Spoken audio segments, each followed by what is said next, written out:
we're going to be talking about some really important stuff coming up. Our company, DataMaster, is founded by an appraiser and is for appraisers, and we will always have a chief appraiser on staff. Luckily, we have the appraiser of the year as our chief appraiser. Jared Preisler comes to us, and he is just a dynamic speaker, educator, trusted source for all things appraisals in the industry. If you don't know Jared Preisler, I'll give you a quick background and then try not to embarrass him too much.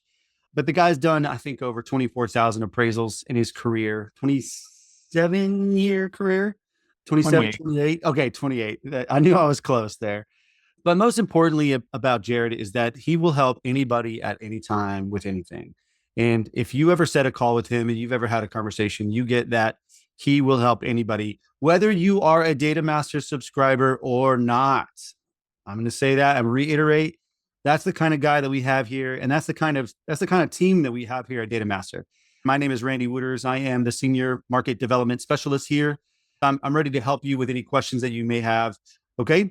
We're looking at about 30 minutes or so to go through the material, and then we'll have a long Q&A time because we know there's going to be questions and there's going to be some specific scenarios. So without further ado, Jared Preisler, everybody. Thank you, Randy. Thank you. I'm going to turn off my video so I don't distract you from the PowerPoint. So here's the plan. We're going to take a quick look at the selling guide changes for two sections that have changed twice over the last couple of months. So the first change came in November and the second change came in December. And some of these changes are immediately effective. So we should be doing them right now. And some of the changes have some dates to when they should go into effect. The market analysis date is February 4th. And so we're going to highlight those. And then after we take a look at those, I'm going to do a demo of what is existing right now, the DataMaster Pro tool. The market analysis tool that I'm going to show you has actually been around for over a year. It meets the requirements that are going into effect in February, and so we've got you covered. We are making some changes based on some feedback and some of the requirements, and those changes are scheduled to be in place by February 4th. Hey, Jared. So with that, just a quick disclaimer. This presentation has been put together by myself. It doesn't necessarily represent the views of DataMaster. We don't endorse any particular form vendor, report writer, anything like that. We are a software program. It's a tool developed by appraisers for appraisers to more efficiently move data and analyze data. So with that, let's start with the neighborhood. And I think, hold on with me, don't zone out. This is going to make sense in the process, how I work down through this so that you understand where we're going and why these changes have come. These changes you can find in a couple of different places. Here at the top of the PowerPoint where my cursor is, hopefully it's big enough for you to see. These are changes from November, and available to you is going to be the highlighted version of those changes. So this is what it looks like in the selling guide whenever a change is made. This highlight I did not make. This is actually the selling guide highlights. And I have put those highlight changes here in the PowerPoint. So you can see the sections. I'm not going to talk about stuff that hasn't changed, but you ought to take some time, especially if you're a little bit slower right now, like I am with my fee work, and review these sections and get a good grasp on it. So first of all, neighborhood characteristic and trend influence for the 1 to 4 unit resident. So this is what we're doing, 1 to 4 family. An analysis of the subject property's neighborhood is a key element to the appraisal process. I'm going to show you how this ties into the market analysis in a minute.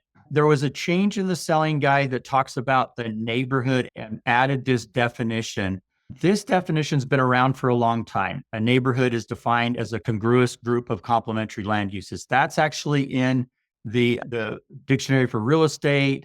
It's been around for a long time. It's never been in the selling guide, and so it was added there. There was additionally, this step for analysis was added, researching the neighborhood to identify physical characteristics and determine its boundary. That part was added as well. This is in preparation. A lot of these changes that you're seeing are in preparation for the new appraisal report that we're going to see and start using later this year in September. You'll notice this is a screenshot from the new appraisal report. These are samples that are available on Fannie and Freddie's website right now. You can go in and look at these samples. You'll notice that this is how the market area boundary is now going to be reported. And right below that is a required field now for the search criteria description. So going back to this neighborhood, identifying physical characteristics to determine the boundaries, start thinking about why you picked those boundaries and how they relate to the market area. In the new appraisal report, the word neighborhood has been eliminated. You're going to see terms like market area boundary, not neighborhood boundary. So think about these as market. But one of the things that you're also going to need to prep for now so that you can do it in the future is your search criteria for your market search. What did you use to filter or to delineate that market? I've actually been doing this in my reports for a long time. It helps me remember how I delineated the market if I ever have to go back and look at that report, my neighborhood boundaries or my market area boundaries. And then I search by properties from this square footage to this square footage, et cetera. I would start looking at that and implementing that into your process pretty quick so you'll be ready. So it won't be something new that you have to worry about in September. So the neighborhood section continues and it goes on and says that the appraiser must, these are things that we must do, environmental forces that must be considered and included, among other things, the existence of hazardous waste sites, et cetera. This has all been added now to the selling guide. Another thing is some things that we should not focus on or things that are not included in our market analysis or our neighborhood section. And that is the characteristics that are not appraisal factors. And one of the cautions that I would give you with this section right here is, and I was helping an appraiser just the other day who had received one of those letters, cautionary letters about a report that had been reviewed. And I'm not going to disclose any details of it, but the appraiser had included some information from the MLS listing sheets. And within those listing sheets, the agent comments had some information that could be viewed as a bias or non-appraisal factors that this appraiser had just added into their stack of addendums. And the view that's being taken right now on those items are that anything that you include in your report, you deemed necessary for the reader to understand the credibility of your report. And so you own it, basically. So even if it was a real estate agent's comment and you didn't consider it at all, but you included it in your report, you're now responsible for it. And that's being added now into the selling guides as well. So be very careful with what you're including in your report, even things that you maybe think you might not be responsible for, you are. Some things that you must do. So the appraiser, and this is all in the neighborhood section of the selling guide. This is not in the market analysis section of the selling guide. It's all in the neighborhood section. The appraiser's analysis of the property value housing trends section. So that's where we put in, is it increasing, stable, or declining? Must include factual data from information sources such as, but not limited to, and it talks about market data, home price indexes, multiple listings. And it said that the trends indicated in the appraisal report must reflect overall movement of the market based on a minimum of 12 months. That means that this section right here in the current appraisal forms, the 1-unit housing trend, these boxes here are based on a minimum of 12 months of data. They're not the most recent 3 months. There's been a lot of confusion about that. And this is that clarity that we've been looking for in some of the selling guides, or that's now included in the selling guide. Go back and look at that section, make sure that you understand it. But this section right here that was added is very specific to this 1-unit housing and what the requirement is for that. You can cite your source and say based on whatever they recognize. And part of this is setting up for the change that came in the market analysis section. So The market analysis section changes are in the selling guide under the adjustment to comparable sales. That's where you're going to find it. And there's a new section for date of sale and time adjustments. And they get very specific about what those time adjustments should look like and how we are to manage those. And I'm going to just pull over here outside of the PowerPoint. So this is that actual change and the highlighted version from back in November. You're going to see that it's in the adjustment to comparable section. And because that's highlighted, this is a new section. There's a date of sale time added. And then if you scroll down, and these are pages about in the 575 range is where you're going to be able to find them. They do change as they add things. So you just need to have a general idea of where they are. And this section here is what we're going to highlight and talk about. And so we have this requirement. This is a change where we're making specific, and forgive me, I don't like to call them time adjustments. They're market adjustments, but in the selling guide, it refers to them as time adjustments. The purist in me wants to call it a market adjustment. And so I know many of you are probably in the same boat, but it's fingernails on a chalkboard when somebody says a time adjustment. It's really a market adjustment. So that specific adjustment to each of the comparable sales may differ from the identified market trend. So it may be different. You may mark that the overall market over the past 12 months was increasing, but you may have a negative adjustment on a particular comparable. And that is okay. In fact, it's expected. The selling guide is saying, we expect it may differ. We expect it to be there. Okay. So whatever the adjustment that's made to the comparable sale is based on market change between the contract date, not the sold date of the comparable sale, and the effective date. Now, many of you in your appraisal practice, maybe you were taught to do it from sold date. Maybe you were taught to do it. There's different parts of the country that, maybe that's the common thing. Many of you are saying, yeah, contract date, we always do it from the contract date. That's no big change for us. If you're doing a Fannie Mae, Freddie Mac, a GSE, this is the scope of work that you're accepting that is part of the assignment, and that is to do it from the contract date. So continuing that same train of thought, it is possible that the market was stable or declining between the time period of the contract date and the comparable and the effective date of the appraisal, or comparable sales with contract date that is more recent in relationship to the effective date of the appraisal will likely not have a time adjustment given due to the inability to identify a change in the market. So they're also recognizing that you have a comp that sold a month ago or in the last 30 days, you may not be able to identify an adjustment, a market adjustment or a time adjustment because there's just not enough data there. The data is not there yet. We're not forecasting. We're not doing anything like that. So I was happy to see this added into the selling guide saying, yeah, there's some comparables that, your tool that you're going to use may say it was a negative 0.5% adjustment in the last 30 days. And you may say, that's just not statistically credible. I'm going to round it to 0 and I'm not going to make an adjustment. And here is the section in the selling guide that recognizes and that you may have to do that. I think it might be wise of you to look at these terms. So the inability to identify something related to this, you may want to include that in your analysis or in your reconciliation as you're talking about your market adjustments. Here's a couple of things that you must do.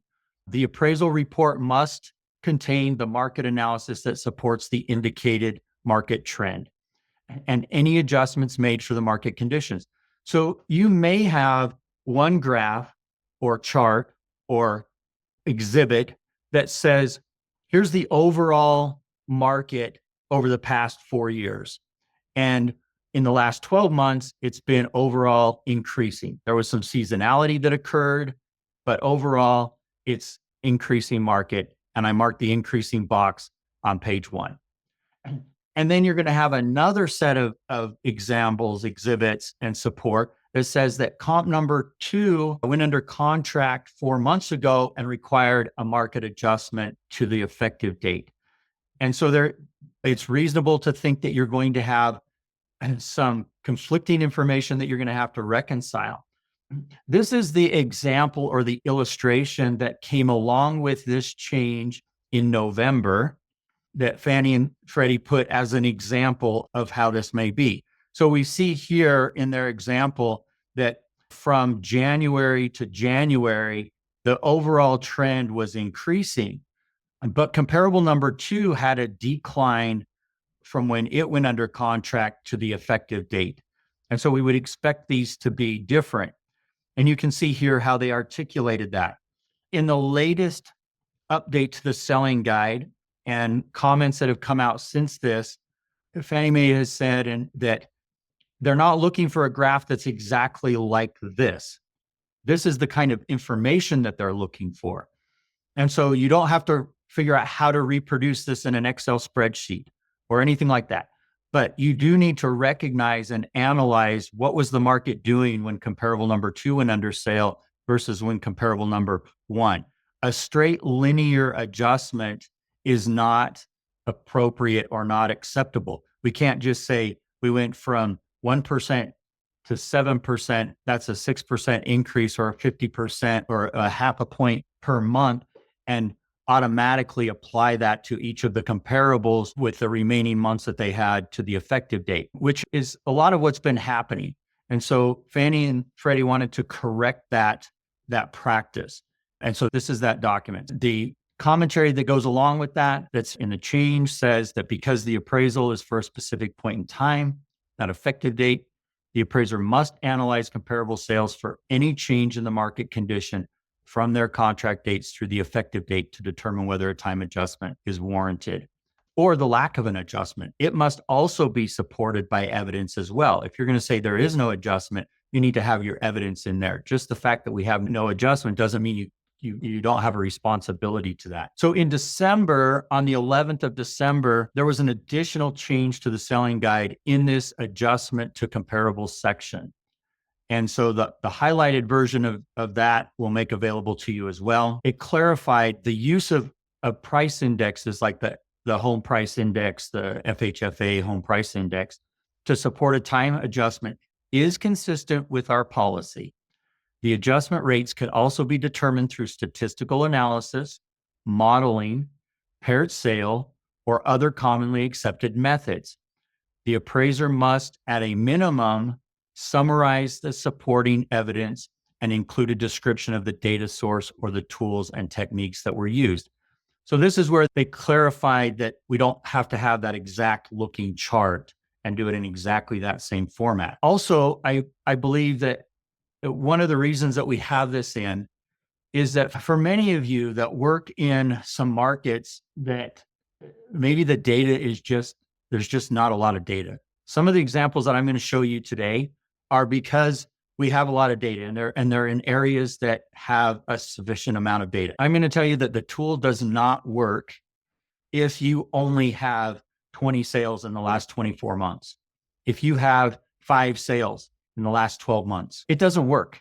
You cannot use a statistical analysis model in order to determine a time adjustment or a market adjustment. You're going to have to use another technique like a paired sales or some other method to look at that. Maybe you're going to have to do some extraction. Maybe you're going to have to do some other things. The selling guide is recognizing that not every area is going to be able to use the same model or the same tool. And I think that's refreshing and important for us to understand. But you have to summarize and articulate what it is that you did to get that adjustment. Okay. So it's demo time right now. As I'm getting that, Randy, Bo, are there any questions that we ought to hit right now before I go into the demo? Anything that you think came up based on that information? Yeah, we had a couple of good questions come in. Just thought maybe we could poke at some of these. We had Sue asked, is this just for product segment used in the report or all the market, square foot, GLA, lot, et cetera? Good question. Yeah, so this is specific to that time, what they're saying with the time adjustment specifically. And part of it is, this is Jared speaking. This is what I think is happening based on my experience and my interaction with those when you're looking at, for example, this grid here, this is an example that you're seeing on the screen now of DataMaster Pro. We tend to adjust from the top down. And the reason for that is that you want to first make everything cash equivalent. So we want to get those concessions taken care of. And then the very next line is that date of sale time market adjustment. And you can't really do that adjustment last. You really have to get everything to cash equivalent and up to the market that you're working in right now, to the effective date that you're working in right now. And so, in my opinion, you're probably going to see some additional guidance on some of those other features that Sue asked about, garage and all of those other things that we make adjustments for, that are market relevant characteristics, as USPAP would say. But right now, this guidance is just for the market, the time adjustment. Okay. So related to what you're talking about right now, Kathy asked, is DataMaster adjust dollar for concessions? No. So DataMaster doesn't make a mechanical adjustment for any of the adjustments. They're all, great question. Thank you for the clarification. We report what the concessions that were identified within the MLS. And then as the appraiser, you need to be able to determine what that is. We do give you the tools for it. So for example, if you're still looking at our 1004 MC, this is a standard paragraph that is in every one of our 1004 MCs that will tell you the number of transactions, the percentage of transactions that had the concessions, and each month period in which those were, the range, and then what the median amount was. And you may say, hey, it happened in 78% or 80% of the transactions. The median is 8,000. And you as the appraiser would say, I'm only going to adjust for anything higher than 8,000. So that's going to be a 0, that's going to be a 0, that's going to be a -2. That may be a good starting point for you, but that's going to require your analysis to make those adjustments. We're going to give you all the tools to look at it and analyze it, the factual data that's available to you. So that's a really good question, and where you can find that within our tool right now. So we had a couple of other questions come in. I'll address one that I responded to in chat. We're not going to see concessions, the concession amounts all the time in MLSs because of the NAR settlement, right, in August. So there's been a big push to reach out to agents and actually verify. You got to pick up the phone and call those 3 or 4 or 6 comps that you're going to use just to verify what the concession was. That's something that we're seeing for sure. Yeah. And I'm doing that in our practice now on almost every comparable that we're using, because I'm seeing concessions all over the board now. I saw one the other day that was $49,000 on a $700,000 property. And I'm like, wait a minute, I need to understand, why did the agent say it was almost $50,000 in concessions? And after the interview, we found out that it wasn't.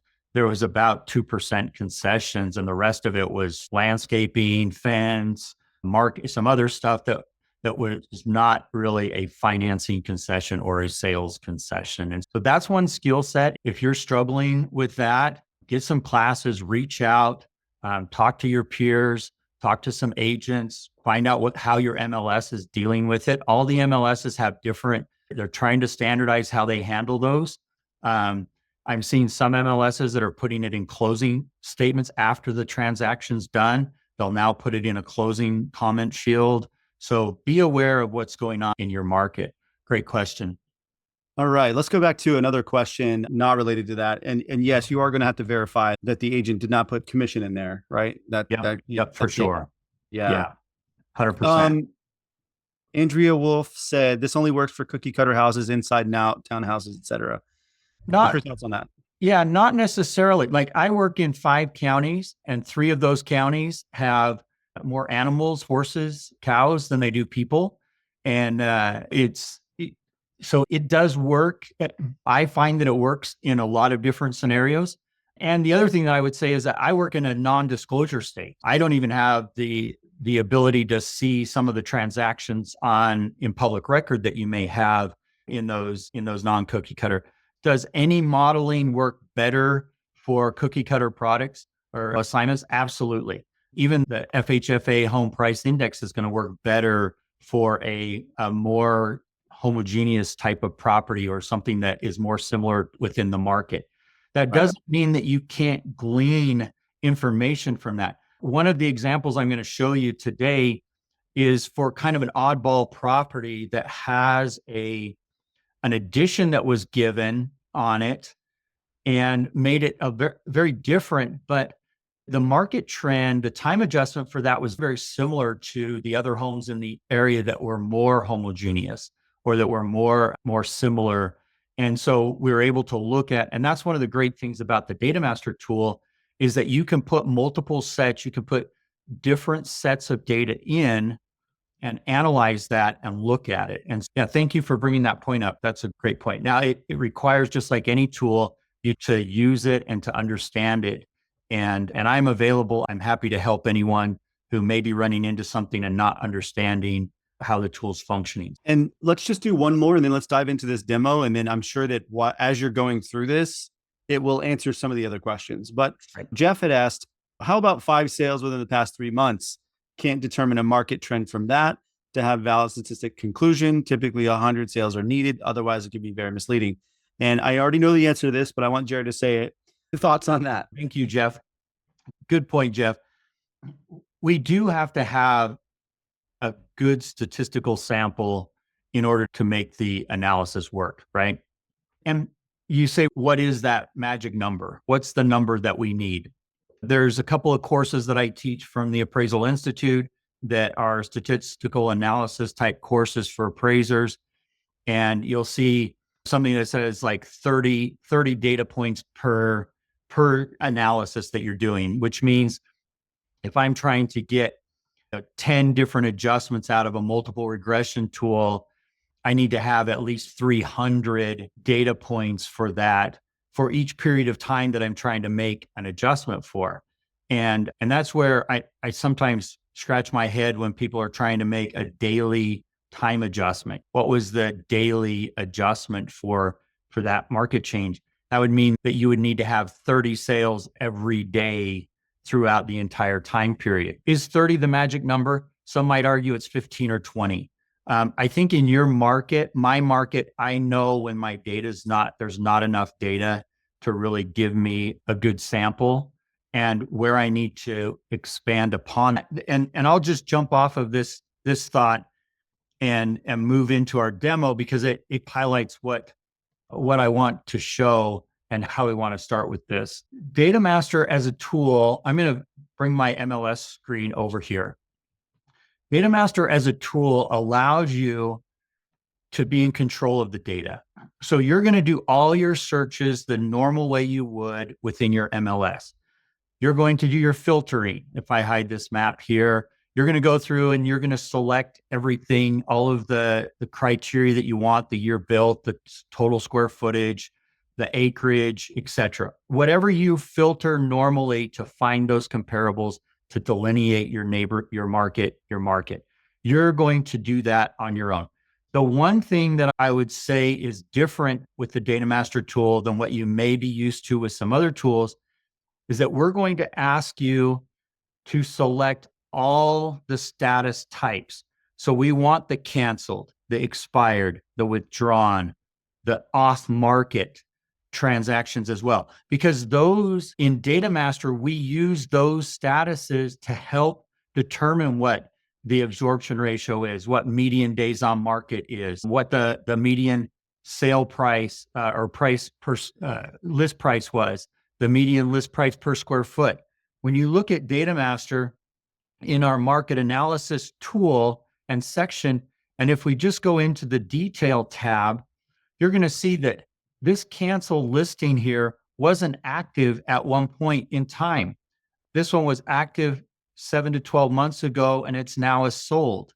You're going to see where these statuses come in. And I've got 2 years worth of data in, so you're not seeing exactly 12 months here. But for example, on this one, if I go back to that canceled, that 162 days on market here is included in the analysis. It's included in these active listings at the time, the days on market, what that median days on market was. It's in our graphs here. You're going to find it in those graphs. If you're not bringing that in, you're not going to get the full picture of what was happening in the market and how the market has been reacting to it. So that's the one difference that I would say with the DataMaster tool. A lot of tools, they don't know what to do with a withdrawn listing because it's not sold and it's not active and it's not under contract. Where does it go in the analysis and in the model? With our back-end access to the MLS data, we actually fill in and know when the status changed. And so we can populate and we can put it in the right bucket, in the right box going forward. So you're going to be able to delineate your market. If you don't have enough data, for example, there's one market that I work, and I just share it real quick. I work a little tiny town just north of where I live that has been around for a long time. And this town has a lot of new construction right here, and a lot of new construction right here, and a lot of new construction right over here. And the rest of this could be 100, could be 60 to 125, 130 years old. DataMaster allows you to look at this section and this section as one market. So you can export out as many instances or listings as you need. And then as you put those into DataMaster, it will bring them all together and make sure that there's no duplicates. And really, when I'm appraising in this area, the new construction up in this area competes very well with the new construction in this area. But if I were to include the entire area in my search, I would be misleading. And so that's one of the things about the tool that is so great for me is that and if you're working in a very rural area where you have these multiple townships that all compete with each other, but they're 20 or 30 miles away from each other, you can bring all of that data in very easily and analyze what's happening in the marketplace and have a more robust data set than you might have if you have to handle those all individually. And it's way easier to do in DataMaster than it is in an Excel spreadsheet, okay? So what I've done is I already did a bunch of this, but I just wanted to show you. Here's you draw your neighborhood boundary, go ahead and delineate the market. I like to go select all your status types, and then I like to go back at least 800 days, okay? Because I want some information coming into my graphs. I do a 2-year analysis, and DataMaster lets you do up to 5 years. You just have to bring that amount of data in. You can do as little as 0 months. We let you set the number of months to analyze, but I like to do 800. And in this very competing market, I'm getting about 280 sales that are in that competing market. And this is the information that I've used in this report or in this sample here. I've already imported those in. It's very easy to bring the data in. Once I export out of my MLS, and if any of you have a problem or you've never exported out before, you're not sure how to do it, you're uncomfortable with it, please reach out to our team. We'll help you do it. It's pretty standard throughout the MLSs. Once you learn how to do it, you'll do it very quickly. So DataMaster just says get comps. We add those comps in, grab the file that you saved out of the MLS. I'm not going to do it right now. And then we'll just put that in and we'll double check and make sure that nothing gets duplicated. So the other thing that I do, so that's my market. That's my competing market. These are homes that would be substitutes for the subject over the last 800 days, okay? The other thing that I'm going to do is I'm going to go back and I'm going to open this up for what I call the broad, and what the Fannie or the FHA selling guide says is the broad market. If you look in the 4000.1, they actually use the term broad market, and they want you to analyze the broad market first and then the competing market and compare them to each other. I think that's on page 816 of the new 4000.1. So you can look that up. What I would do here now is I'm going to expand this out. There's certainly other properties that compete. So I might go 1950 to 2000. You're going to determine what this is. Maybe you want to keep it at your year build at 1900. Maybe I don't care if it's got a basement now.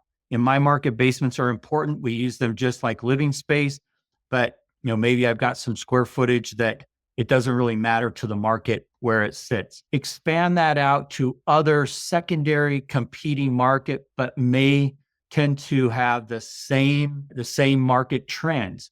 So you're certainly not going to go and put $2 or $3 million properties into a market of $400,000 or $500,000 homes or $150,000 homes. Be smart in the way that you're doing that, but you're in control of that data.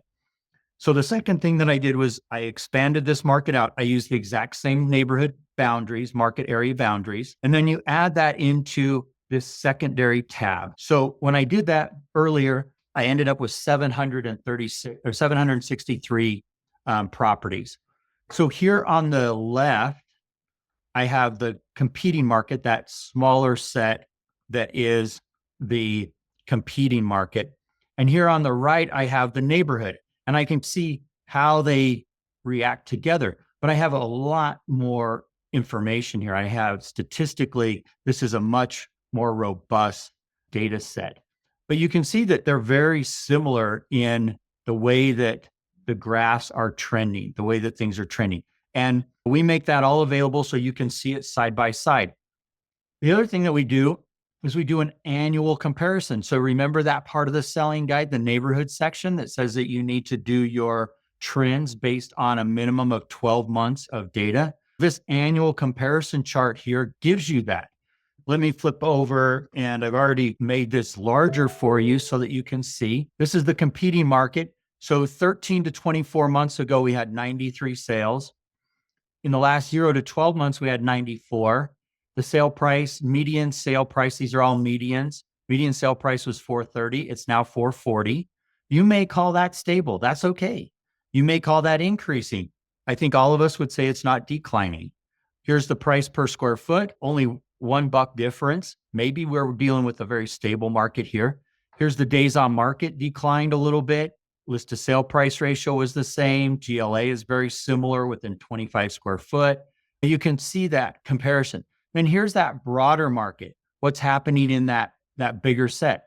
We had a few more sales year over year. The increase was a little bit more, about $7,000 more, et cetera. So we give you all of that for your work file. We give that so that you can now say, based on a 2-year analysis between the competing market and the broader market set, the subject's market is whatever you're going to say, and you have the evidence for that. I actually put this graph, this chart, it's not a graph, this chart in my reports as I talk about it. This has been available in DataMaster at least the last 24 months, maybe longer than that, probably closer to 3 years. This particular information sliced and diced exactly this way for you. We also have your search criteria there. Okay, and now that I have all my data in, I can go through and I can look at individual things. I can look at the summary graph. These dots here are my comparables. The diamonds, I can see a month over month as what's been actually happening. This helps with Jeff's question. Back here, I only had 2 sales. Is the median sale price change? I went from 413 to 417, but I had this bump of 428 in the middle. Was that really a market change, or was it only because I just had 2 sales? We bring it all so that you can see it and you can talk about it and you can look at it.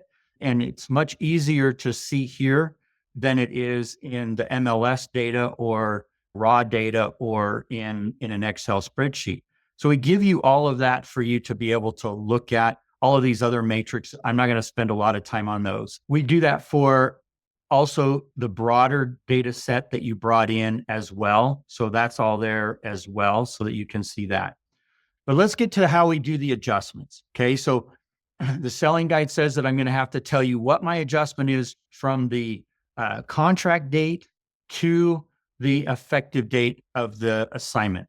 So right now in the tool, you're going to put your cursor in the adjustment column on the date line, and you're going to just right click and you're going to say create an adjustment. Now we are changing this by February 4th. There'll be a little icon right here where you see this, and you're just going to click on that icon and it will pop up. It'll act just very similar to these other icons. And so this is what will pop up. That is a change that's going to be made. There's a few other changes that we're going to make. instead of having to screenshot these, you're going to be able to copy and paste them in. I'm excited that we're working on, and I've really appreciated the feedback from those that have been helping us with this. I'm going to show you so you can start using this today. I've been using this for about a year. We have several other appraisers that have been beta testing it for us. Right click, create adjustment. And now we have a lot of different things that we can look at here. Okay. I can look at the contract date or the sale date if I want to. Contract date will be a default. I can look at the competing market or the broad market. So I'm looking at those data sets. I have right in front of me the contract date, and I can see this price per square foot or the median sale price. So what's been happening on this side, this graph is the sale price per square foot. This is the median sale price for that month. Now, you get to decide which data set is more reflective of what's really happening in your market. If it were me for this one, I would say, okay, am I going to use the price per square foot? I just hit that plus button. And here I have a sale that's less than a month old. These two, they went under contract in the last 60 days. Am I really going to make that adjustment? I might say, you know what? I'm not comfortable with that. That adjustment is not one that I'm comfortable making. And so I'm just going to zero it out. And that's okay. I'm going to explain that within my commentary. I'm going to put that reasoning right in this comment market adjustment comment box so that they understand, yes, here's what the adjustment said, and here's what I made, the appraiser decision, the appraiser analysis that I made. Once you decide, here's everything is the way I want it, you just hit the apply to grid, and you're going to see those adjustments just come in right as they were. You have all of the support. You have the graph and the chart here for you to bring those into your report. If you want to do competing market, great. Contract date, price per square foot. I don't know, maybe median sale price is better for you in your particular market. DataMaster doesn't tell you which one you have to use. We're just saying you give us the data and we'll slice it and dice it for you and help you with that and make it statistically relevant. In this case, I had 200-300 sales over the past couple of years. I may just say the competing market is more relevant. I'm going to go with that competing market data instead of the broad market. That to me is more relevant. Now I'm going to apply that, and that's the adjustment that I'm going to use. Again, you get to use all of those. I've got a bunch of other examples, but I think the questions are more important. I'm going to leave this up here for real quick. Randy, what other questions do we have that have come up? I see that we've got a lot of activity in the chat. Yeah, we've got a couple of different questions. I'll start with the one. It says, is the 1004 MC going away? How would 800 data points work with current 1004 MC, which only calls for 365 days? Yes, the 1004 MC is going away. And I happen to have an example of what it's being replaced with so a lot of these changes that we're talking about, the stuff that's going into effect on the 4th of February, these are all selling guide changes that are moving you towards the new appraisal report. This is actually the market section in the new appraisal report. So you see the neighborhood boundaries. You're going to have to fill out what your search criteria was right here. Then you're going to go in and you're going to say, what was the result of those search? So I had 2 active listings. I had 11 days on market. Here's the low, the high. These are required fields. So some of the fields are not required. These fields are required. What was your low sale? You'll see, and many of you will be excited that they're adding pending listings. There's nowhere in the 1004 MC that addresses under contract, which may be the best indication of what's going on in your market, right? The graphs here, this section, these are user definable. So you don't have to do an absorption ratio graph. You don't have to they're giving you examples of what should be included in the graphs. We're developing with DataMaster, you're going to have a DataMaster addendum that will cover everything that you need in this section, and we will automatically populate. You can see we're already doing it in the DataMaster tool. We're already getting all of this information. We'll be able to automatically put it into all these right boxes. Then you have a section here, the housing trend goes right here under the market section, not on page 1, but under the market section. And these are drop downs. These are selectable, similar to how they are in the existing. You're going to have 3 choices: stable, increasing, declining. And then here's your commentary that goes with it. And then those exhibits are right within the report. So that's the new market section. Between now and then, you don't have to include the market condition report in your reports. You do have to, even if you do the 1004 MC, you still have to do all the other requirements because those are now the new requirements. So something like adding this into your report is going to replace the market condition report, the 1004D. Similar, well, and related to this question, Kelton just asked said to clarify, the market adjustments that you just showed are not linear. Each adjustment is specific to the contract date to the effective date, correct? Correct, Kelton. Yes, big Kelton friend of mine from just down south of where I am. Thanks for calling or for being on the call, Kelton. Yes, this is actually analyzing in this section from that contract date. When I select contract date, it is from September 17th to the effective date of the report. That is what the percentage of change was of this trend line right here, or this particular trend line. So it's measuring exactly what that was and giving you the adjustment. It's not based on a linear basis. Thank you for clarifying that, bringing it up, Kelton. There's 2 questions. I'm going to roll them into one here. It's, can we break down the immediate past year by month? And then how do you include that in your report? The way that we would do the monthly is really in our detail report. The way that you're going to find those is in this summary here. This is the monthly. And if I wanted to only look at 12 months, I would just go in and I would change my settings in the market analysis to say 12 months. And then that 12 months would come in, would be displayed there. And then I could get it into my report that way. When you say get it into your report, though, I think that might be part of the question. That's part of the question right now. It's got to be a screenshot. We are adding, so by February 4th, just like you have here in DataMaster already, this copy to clipboard, I can copy that to clipboard and then I can paste it into, or in this case, it's included in the report and it goes into a photo addendum. You'll be able to do that with the adjustment graphs as well. So each of these adjustment graphs will have a copy to clipboard, and you'll be able to put those in if you want to do your own report and not utilize the report that we've built. So in the meantime, just a snippet tool or a screenshot tool, and there's free ones out there that you can use.